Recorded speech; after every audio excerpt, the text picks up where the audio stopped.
Hey guys, today I'm going to show you how to remove the rear view mirror on this 2009 Ford Focus. If this video is helpful, can you smash that thumbs up button and comment below? It really helps me out. So the first thing we need is a little screwdriver or pry tool. And what we're going to do is stick it up behind here. So there's this little slot right here. You're going to slide that in there, and then you can see how you can kind of pry that mirror, and you're just going to kind of do this and wiggle and pull.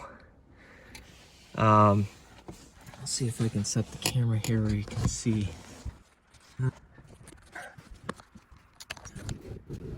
Okay, so then you just take your screwdriver, kind of wiggle and pull the mirror.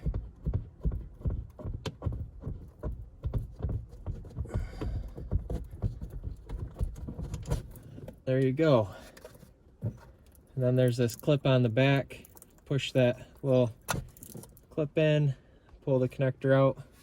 There you have your mirror out. So, if this video is helpful to you, smash that thumbs up button, comment below. Really helps me out. And have a good one, guys.